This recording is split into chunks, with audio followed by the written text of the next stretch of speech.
ஓம் கால பைரவரை போற்றி போற்றி, ஓம் கால பைரவரை போற்றி போற்றி. என் அன்பு குழந்தையே, இந்த இனிமையான நாளில் உன்னை தேடி உன் கால பைரவர் வந்திருக்கிறேன். செல்ல பிள்ளையே, இன்று இரவுக்குள் இந்த பதிவு உன் கண்களில் பட்டுவிட்டால் உதாசீனப்படுத்தாமல் பதிவை முழுமையாக கேள் என் பிள்ளையே. நாளை உன்னுடைய விருப்பம் நிறைவேற ஒரு முக்கிய திருப்பம் நிகழப்போகிறது. நம்பிக்கையோடு முழுமையாக கேள். நீ இப்பொழுது இருக்கும் இந்த நிலைமையை நான் நன்கு அறிவேன். இந்த உலகத்தில் என் பக்தர்களை தேடி என் கண்கள் அலைந்து கொண்டே இருக்கின்றது. அவர்களை இறுக்கமான நிலையிலிருந்து நான் காப்பாற்றுகின்றேன். உன்னுடைய வாழ்க்கையிலும் ஒரு சிறு குறை உள்ளது. அது கடந்த காலத்தில் நீ செய்த உதவிகளுக்கு அவர்கள் நன்றி மறந்து அவர்கள் உன்னையே தூற்றுகிறார்கள். அதனால் நீ மனம் வெதும்பிக் கொண்டிருக்கின்றாய். அதுதான் அந்த குறை. அந்த காலகட்டத்தில் நீ அந்த உதவியை செய்ய வேண்டிய கட்டாயத்தில் இருந்தாய். இதை நினைத்து நீ இப்பொழுது மனம் வருந்தி கொண்டிருப்பதால் உன்னுடைய புண்ணிய கர்மாக்கள் அழிந்து போகின்றன.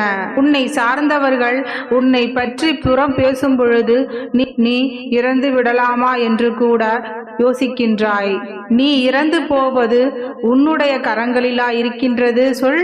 நீ எதுவரை இந்த உலகில் வாழ வேண்டும் என்று தீர்மானிப்பது உன்னுடைய அப்பா நான் தானே. என்னுடைய விருப்பத்திற்கு மாறாக உன்னுடைய மனதில் இவ்வாறு எண்ணங்கள் உதிக்கும் பொழுது சாவதற்கு பதிலாக அதற்கு இணையான கஷ்டங்களை அனுபவிக்க வேண்டியிருக்கும். எனவே இன்று இப்பொழுதே இந்த கணமே இவ்வாறு யோசிப்பதை முதலில் நிறுத்திவிடு. அவ்வாறான எண்ணங்களை முதலில் எரித்துவிடு. நான் அவர்களுக்கு நல்லதுதானே செய்தேன், ஏன் எனக்கு இவ்வளவு துரோகம் செய்கிறார்கள் என்று நினைத்து புலம்பிக் கொண்டே இருக்காதே. நீ செய்த நன்மைகள் அனைத்தையும் நான் உன் புண்ணிய கணக்கில் சேர்த்து வைத்து கொண்டே இருக்கின்றேன். அவர்கள் என்ன செய்தால் என்ன, என்ன சொன்னால் என்ன? நீ உன்னுடைய வாழ்க்கையை திறம்பட வாழ்ந்து வா. நீ உன்னால் முடிந்த அளவிற்கு மற்றவர்களுக்கு உதவி செய். பதிலுக்கு அவர்கள் உனக்கு உதவி செய்ய வேண்டும். அவர்கள் உன் நன்றியை எப்பொழுதும் மறக்க கூடாது என்று எதிர்பார்க்காதே. அவரவர்கள் வாழ்க்கை கதாபாத்திரத்தில் திறம்பட நடித்து கொண்டிருக்கிறார்கள். அதனால் அவர்களுக்கு உன்னுடைய நன்றியை மறக்காமல் இருப்பதற்கு கதாபாத்திரம் கொடுக்கப்படவில்லை. அதனால்தான் அவர்கள் மறந்துவிட்டனர். அவர்கள் மறந்துவிட்டனர், உனக்கு துரோகம் விளைவித்து விட்டனர் என்பதால் உன்னுடைய உதவிகள் பொய்யாக போவாது. அவை அனைத்தும் உன்னுடைய புண்ணிய கணக்கில் சேர்க்கப்பட்டுள்ளது. அதற்கான நற்பலன்களை நீ நிச்சயம் அனுபவிப்பாய். அதற்கு பதிலாக தவறுதலாக நீ வேறு விதமாக யோசிக்கும் பொழுது உன்னுடைய புண்ணிய பலன்கள் குறைக்கப்பட்டு கொண்டே இருக்கின்றது. நீ யாருக்கேனும் உதவி செய்தால் அந்த உதவியை உடனே மறந்துவிட வேண்டும். அதற்கான பலன்களை நீ எதிர்பார்த்து காத்து கொண்டிருக்க கூடாது. அதே போல உனக்கு ஒருவர் தீங்கிழைக்கும் போதும் அதற்கான எதிர்வினையை நீ ஆற்றக்கூடாது. அதற்கான பலன்களை நான் அவர்களுக்கு கொடுத்து விடுவேன். நீ அவர்களை தண்டிக்காதே. அவர்களை பழிவாங்கவும் நினைக்காதே. அவர்கள் உனக்கு எதிராக எடுத்து வைக்கும் ஒவ்வொரு அடிகளும் அவர்களது புண்ணிய கணக்கில் இருந்து அளிக்கப்பட்டு உன்னுடைய புண்ணிய கணக்கில் வரவு வைக்கப்படும். நான் உனக்காக இருக்கும் பொழுது, உன்னையே நினைத்து கொண்டிருக்கும் பொழுது நீ எதற்காக கவலைப்பட வேண்டும்? என்னுடைய நாமத்தை நீ அடிக்கடி உச்சரித்து கொண்டே இருந்தால் உன்னுடைய கேள்விகளுக்கு நான் அடிக்கடி வந்து பதில் கூறுவேன். இதோ இப்பொழுது கூட நீ என்னிடம், அப்பா ஏன் இவ்வாறு நடக்கின்றது, எனக்கு எதுவும் பதில் சொல்ல மாட்டீர்களா, எனக்கு புரிய வைக்க மாட்டீர்களா என்று கேட்டவுடனே உனக்கு பதில் தரவே இந்த பதிலை நான் உனக்கு அனுப்பி வைத்தேன். வாழ்வில் உனக்கான நல்ல விஷயங்களை சேர்ப்பதற்காகவே நான் தினம் தினம் உன்னை காண வந்து கொண்டிருக்கின்றேன். அதனால்தான் எனது இந்த வார்த்தைகளும் உன்னுடைய செவிகளில் சேர்ந்து கொண்டே இருக்கின்றது. எல்லா விஷயங்களுக்கும் காரண காரியங்கள் இருக்கும்.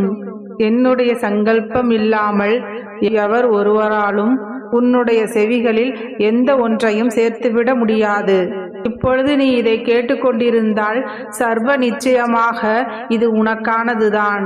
இது நான் உனக்காக அனுப்பிய என்னுடைய வார்த்தைகள். உன்னுடைய வாழ்க்கையில் நீ எதிர்பார்த்து கொண்டிருக்கும் சில மாற்றங்களுக்காகத்தானே நீ காத்து கொண்டிருக்கின்றாய். மாற்றங்கள் வராதா? நல்லது நடக்காதா? உன்னுடைய வாழ்க்கையில் நீ ஏங்கிக் கொண்டு இருக்கின்றாய். குறித்து வைத்துக்கொள். இன்று இரவுக்குள் நீ இதை கேட்டுவிட்டால் நாளை விடிவதற்குள் உன்னுடைய விருப்பங்கள் நிறைவேறுவதற்கான ஒரு சில திருப்பங்கள், உன்னுடைய விருப்பங்கள் நாளை நடந்தேறும். நாளை நடக்கின்ற விஷயங்கள் அனைத்தும் நிஜந்தானா என்று நீனே வியந்து போகப் போகின்றாய். இதுதான் என் அப்பாவுடைய கணக்கும் என்று நீ வியந்து போகப் போகின்றாய். நல்ல விஷயங்கள் உன்னை வந்து சேரும் பொழுது நீ நம்பிக்கையோடு இருந்தால் அது இன்னும் விரைவாக உன்னை வந்து சேரும். எனவேதான் கூறுகிறேன், நம்பிக்கையோடு இரு, அனைத்தும் நல்லதாகவே நடக்கும். தங்கமே, நீ தினமும் எழுந்திருக்கும் பொழுதும் இன்றைக்காவது ஏதாவது ஒரு நல்ல விஷயம் நடந்துவிடக் கூடாதா? இத்தனை பிரச்சனைகளுக்கும் ஒரு முடிவு இருந்துவிடக் கூடாதா? வெற்றி உன் வசம் ஆகிவிடக் கூடாதா என்றெல்லாம் யோசித்துக் கொண்டே இருந்தாயல்லவா?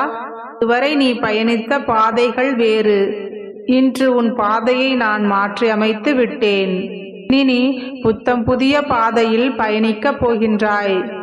இதுவரை நீ கண்ட நிகழ்வுகளை எல்லாம் மறந்துவிடு என் தங்கமே. இனிமேல் உன்னுடைய வாழ்க்கையில் பல மாற்றங்களுடன் மகிழ்ச்சியான தருணங்களை சந்திக்கப் போகின்றாய். புதிய வழிகளை நான் உனக்காக பிறப்பித்துள்ளேன். அது உன் கண்களில் படும்படியும் நான் செய்துள்ளேன். இனி நீ உன் வாழ்வில் வெற்றி பெற, நீ விரும்பிய அனைத்தையும் உன் வாழ்வில் பெற புதிய யுக்திகளை கையாளப் போகின்றாய். உன்னுடைய நீண்ட நெடிய காத்திருப்பெல்லாம் சுகமாக முடிய போகின்றது. நீ எதிர்பார்த்து காத்திருந்ததெல்லாம் உன் கைகளில் சுலபமாக கிடைக்கப் போகின்றது. சர்வ நிச்சயமாக சொல்கின்றேன் கேள். உன்னுடைய கோரிக்கைகள் எல்லாம் நிறைவேறப் போகின்றது. கனவுகள் மெய்ப்பட போகின்றது. வசதி வாய்ப்புகள் பெருக போகின்றது. உன்னை நம்பி உன்னை தேடி சிலர் வரப்போகின்றனர். உன்னை கண்டு சிலர் ஆச்சரியப்படும் நேரம் இது. அனைவரும் வியக்கும் வண்ணம் மிக உயர்ந்த இடத்திற்கு செல்ல போகின்றாய். நல்லதே நினைக்கும் என் செல்ல பிள்ளைக்கு இனி எல்லாமே நல்லதாகவே நடக்கும். எண்ணம் போல் வாழ்க்கை. வாழ்க வளமுடன். ஓம் கால பைரவரை போற்றி போற்றி. ஓம் கால பைரவரை போற்றி போற்றி.